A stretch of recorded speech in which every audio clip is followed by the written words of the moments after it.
देखिए, Israel Iran जंग का आज चौथा दिन है। चौथे दिन भी दोनों तरफ से भीषण हमले हो रहे हैं। ईरान ने बीती रात इजरायल के अलग अलग शहरों पर एक बार फिर से भयंकर एयर स्ट्राइक की है। ईरान के हमलों से इजरायल थर्रा उठा है और इजरायल में भयंकर तबाही मची हुई है।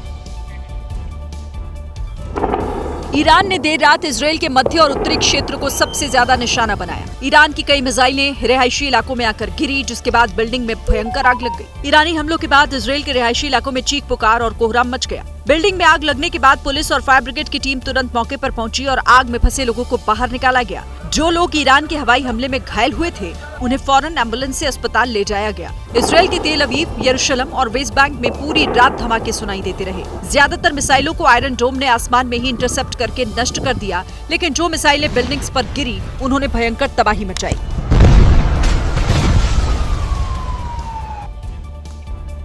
देखिए, सच बात तो यह है कि युद्ध अब और भयंकर होता जा रहा है।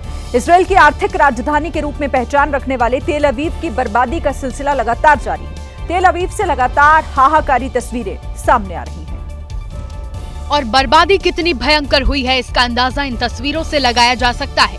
तस्वीरें तेल अवीव की है, जहां ईरान के हाईवे हमले से कई बहुमंजिला बिल्डिंगें बिल्कुल खंडहर बन चुकी हैं। तेल अवीव में बिल्डिंगों को इतना नुकसान पहुंचा है कि बिल्डिंगें अब रहने लायक नहीं बची हैं, क्योंकि कंक्रीट की दीवारें जल गई हैं, खिड़कियां टूट गई हैं और अपार्टमेंट बुरी तरह क्षतिग्रस्त हुए हैं। ईरान ने हवाई हमला करके रिहायशी इलाकों में पाइपलाइन भी तबाह किए हैं। इसके अलावा ईरान ने तेल अवीव में इजरायल डिफेंस फोर्स के पोस्ट पर भी रॉकेट से हमला किया है। इजरायल के बारे में कहा जाता था कि उसका एयर डिफेंस सिस्टम इतना मजबूत है कि दुश्मन उसमें कभी सेंध नहीं लगा सकता।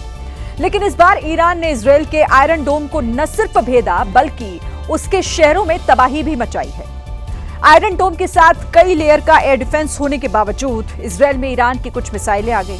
हमले में 14 लोगों की मौत हो गई। ईरान की मिलिट्री के मुताबिक आयरन डोम को भेदने के लिए उन्होंने खास युद्ध नीति अपनाई है। कुछ इस तरह से ड्रोन और मिसाइल छोड़े गए, जिससे कि इजरायल का एयर डिफेंस सिस्टम कंफ्यूज हो गया और इजरायल की मिसाइलें ईरान के ड्रोन्स को टारगेट करने की बजाय अपनी ही मिसाइलों को गिराने लगी थी। इसी का फायदा उठाकर ईरान के मिसाइल और ड्रोन्स इजरायल के शहरों के अंदर घुस गए। बताया गया कि जब से युद्ध शुरू हुआ है, शुक्रवार से लेकर अब तक ईरान की तरफ से 270 से ज्यादा मिसाइलें इजरायल पर दागी गई हैं। ईरान के हमले से इजरायल में 14 लोगों की मौत की खबर है, जबकि 390 से ज्यादा लोग घायल हुए हैं। वहीं दहशत इस कदर है कि न तो इजरायल के लोग चैन की नींद सो पा रहे हैं और न ही ईरान के। पूरी रात हवाई हमले से अलर्ट करने वाले सायरन बज रहे हैं और सायरन की आवाज सुनते ही लोग जान बचाने के लिए बंकर की तरफ भागते दिखते हैं। तस्वीरें हम आपको तेल अवीव की दिखा रहे हैं, जहां एक बिल्डिंग के नीचे बने बंकर में लोग जान बचाने के लिए छिपते दिखे। बताया जा रहा है कि तेल अवीव के चारों तरफ इजरायल ने एयर डिफेंस सिस्टम की लेयर को तैनात किया है, लेकिन इसके बावजूद ईरान तेल अवीव को दहलाने में कामयाब हो पा रहा है। हालात ऐसे बन रहे हैं कि जिस तरह से इजरायल को नुकसान हो रहा है, कयास लगाए जाने लगे हैं कि जल्द ही अमेरिका सीधे तौर पर इस जंग में कूद सकता है। अब अमेरिका इस जंग में सीधे तौर पर कूदेगा या नहीं कूदेगा, ये तो कोई नहीं जानता, लेकिन ईरान और इजरायल की जंग में हमारा दुश्मन मुल्क पाकिस्तान जरूर कूद पड़ा है। पाकिस्तान का इस जंग से कोई वास्ता नहीं, लेकिन ईरान का दावा है कि पाकिस्तान ने इजरायल पर न्यूक्लियर अटैक की धमकी दी है।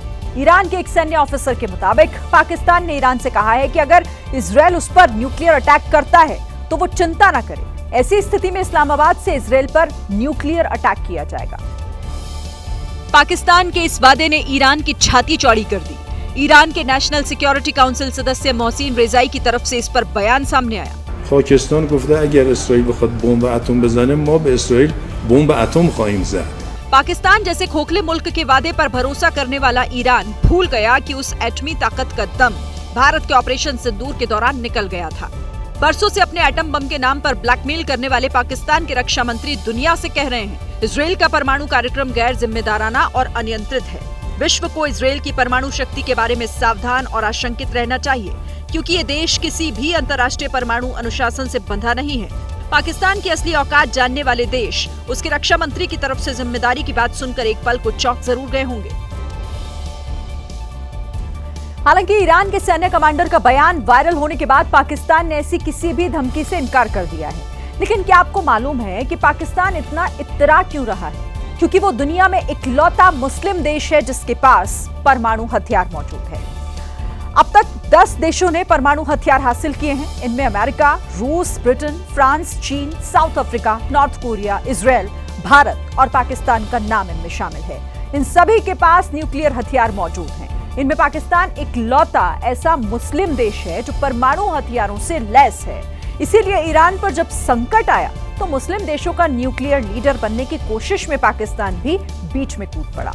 न्यूक्लियर हथियारों के दम पर पाकिस्तान दुनिया में मुस्लिम देशों का लीडर बनने का ख्वाब देख रहा है।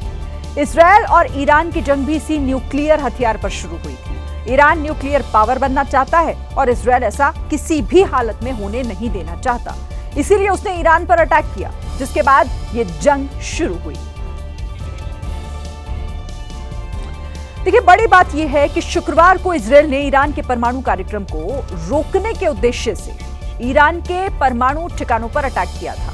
नेतन्याहू चाहते थे कि ईरान परमाणु बम ना बना पाए और इसी मकसद से उन्होंने इजरायल डिफेंस फोर्स को ईरान के सैन्य और परमाणु ठिकानों पर हमले के आदेश दिए थे।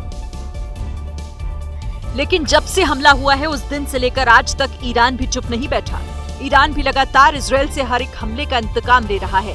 बीती रात को ईरान ने ताबड़तोड़ मिसाइलें दागी तो इजरायल ने भी अपने खतरनाक फाइटर जेट ईरान के लिए रवाना कर दिए। इजरायल ने भी ईरान पर दर्जनों मिसाइलें एक साथ दागी। ईरान की राजधानी तेहरान में तो हवाई हमले का एक वीडियो भी सामने आया, जिसमें आईडीएफ के हमले के बाद ईरान में एक के बाद एक कई धमाके हुए और फिर धुएं का गुबार उठने लगा।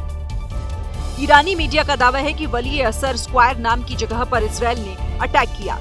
ईरानी मीडिया के मुताबिक यहाँ पर ईरानी सेना का मुख्यालय है, जिसे टारगेट करते हुए इजरायल ने बमबारी की है। इसके अलावा इजरायल ने ईरान के दूसरे सबसे बड़े शहर मसद पर भी अटैक किया। यहाँ शियाओं का एक प्रसिद्ध तीर्थ स्थल है, जिसके आसपास इजरायल ने भीषण बमबारी की तो वहाँ आसमान में धुएं का काला गुबार फैल गया। इस हमले के बाद महिलाएं अपने बच्चों को गोद में उठाकर जान बचाने के लिए भागती दिखी। देखिए, जैसे जैसे वक्त बीतता जा रहा है, जंग का विध्वंसक दौर भी शुरू होता जा रहा है। ईरान की टॉप लीडरशिप इजरायल के निशाने पर है। तो वहीं खबर है कि इजरायल के प्रधानमंत्री बेंजामिन नेतन्याहू ने हमले के नए आदेश दिए हैं, जिसके बाद नए टारगेट भी तय कर दिए गए। दावा किया गया है कि ईरान के मिसाइल ठिकाने अब इजरायल के निशाने पर हैं। नेतन्याहू ने ईरान के सैन्य ठिकानों को चुन चुन कर उड़ाने का आदेश दिया है। इसके अलावा ईरानी सत्ता से जुड़े हुए प्रतिष्ठानों पर हमले के आदेश दिए गए। अभी भी ईरान के supreme leader Ayatollah Khamenei Netanyahu की लिस्ट में सबसे ऊपर हैं। दावा है कि खामेनेई की हत्या करके इजरायल ईरान में सत्ता परिवर्तन कराना चाहता है। लेकिन एक खबर यहां पर निकलकर यह भी सामने आ रही है कि अमेरिका के राष्ट्रपति डोनाल्ड ट्रंप ने नेतन्याहू को खामेनेई की हत्या करने से रोक दिया है।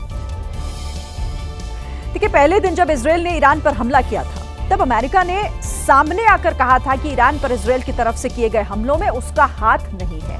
लेकिन अब इजरायल के प्रधानमंत्री बेंजामिन नेतन्याहू ने ही दुनिया को यह बताया कि ईरान के खिलाफ जारी जंग में अमेरिका पूरी मदद कर रहा है। इतना ही नहीं, इजरायल के प्रधानमंत्री बेंजामिन नेतन्याहू जब इजरायल के लोगों को संबोधित करने आए तो उन्होंने अमेरिकी राष्ट्रपति ट्रंप की जमकर तारीफ भी की। नेतन्याहू ने कहा कि इस जंग में हमें ट्रंप और अमेरिका का पूरा सपोर्ट मिल रहा है। טהרן בוערת, אבל אנחנו מכוונים לא לאזרחים, אם כי אמרנו להם להתפנות. הם מתפנים בפינוי המוני, זה קורה עכשיו.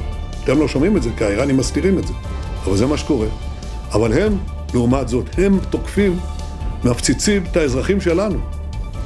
בתמרה, בתל אביב, בראשון לציון, ברחובות, בכל מקום. אנחנו כמובן פועלים אחרת. बेंजामिन नेतन्याहू ने दावा किया कि ईरान ने उनकी और अमेरिकी राष्ट्रपति डोनाल्ड ट्रंप की हत्या करने की साजिश रची, क्योंकि ट्रंप के सख्त रवैये की वजह से ईरान ट्रंप को अपना दुश्मन नंबर 1 मानता है। अभी सिर्फ 4 दिन हुए हैं युद्ध शुरू हुए, लेकिन 4 दिनों के युद्ध में ईरान को सबसे ज्यादा नुकसान उठाना पड़ा। ईरानी सेना के कई टॉप कमांडर इजरायल के हमले में मारे गए, वहीं कई परमाणु वैज्ञानिकों की जान भी चली गई। दावा है कि नेतन्याहू के निशाने पर अब ईरान की टॉप लीडरशिप है। इस बात का अंदाजा आप इसी से लगा सकते हैं कि ईरान के बड़े नेता अब ईरान छोड़ना चाहते हैं। खबर है कि ईरान के सुप्रीम लीडर खामेनेई के सहयोगी अली असगर ने रूस से शरण मांगी है। खामेनेई की डेप्यूटी चीफ ऑफ स्टाफ हैं अली असगर। अली असगर ने रूस में शरण पाने के लिए क्रेमलिन के अफसरों से बातचीत की है। बताया जा रहा है कि ईरान सरकार के रवैये से अली असगर नाराज हैं और हमले के डर से वो जल्द से जल्द ईरान छोड़ देना चाहते हैं। वहीं ईरान की सरकारी मीडिया की तरफ से पुष्टि की गई है कि इजरायल के हमले से इस्लामिक रिवॉल्यूशनरी गार्ड कॉर्प्स यानी IRGC के खुफिया प्रमुख ब्रिगेडियर जनरल मोहम्मद काजमी मारे गए हैं। वहीं उनके डेप्यूटी हसन मोहाकिक की मौत की भी खबर है। दावा है कि नेतन्याहू के धमकी का डर इतना ज्यादा है कि ईरान के supreme leader Ayatollah Ali Khamenei ने घर छोड़ दिया है और खामेनेई परिवार के साथ पूर्वी तेहरान में किसी बंकर में जा छिपे हैं। वहीं अब से कुछ ही देर पहले इजरायली सेना के सैन्य प्रवक्ता नदव शोशानी ने बहुत महत्वपूर्ण जानकारी दी है। शोशानी ने दावा किया है कि 4 दिन की जंग में इजरायल ने अपने सभी टारगेट हासिल कर लिए हैं और ईरानी शासन के ज्यादातर टॉप कमांडर्स को मार गिराया है। नदव शोशानी ने दावा किया कि इजरायल का राइजिंग लॉयन ऑपरेशन पूरी तरह से सफल रहा क्योंकि इजरायल ने ईरान के परमाणु कार्यक्रम को पीछे धकेल दिया है। Well, I think first of all, we can look at the first 48 hours of this operation where we have pushed Iran's nuclear plan back. Before we operated, our intelligence indicated that Iran is approaching a nuclear bomb imminently. And that is something we can't accept, and we believe our operations have pushed them back. बता दें कि Israel के साथ जंग में Iran को भारी नुकसान उठाना पड़ा है। इजरायल के हमले में अब तक ईरान के 224 लोग मारे गए, जबकि 1277 से ज्यादा लोग घायल हैं।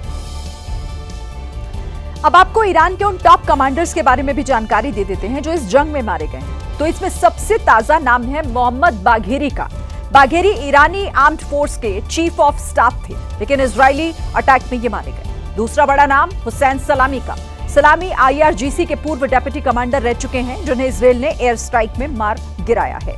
गुलाम अली राशिद ये IRGC के जनरल थे, जिन्हें IDF ने हमला करके उनकी हत्या कर दी है। इस्माइल कानी ये कुदस फोर्स के हेड थे, जो इजरायली सेना के एयर स्ट्राइक में मारे गए हैं। अली शमकानी ये खामेनेई के सलाहकार थे, जिन्हें इजरायल ने मार गिराया। इसके अलावा मेहदी रब्बानी जो ब्रिगेडियर जनरल थे, उन्हें भी इजरायल ने मार गिराया है। इसके अलावा इंटेलिजेंस हेड गुलाम रेजा मेहराबी भी मारे गए हैं इजरायल के अटैक में।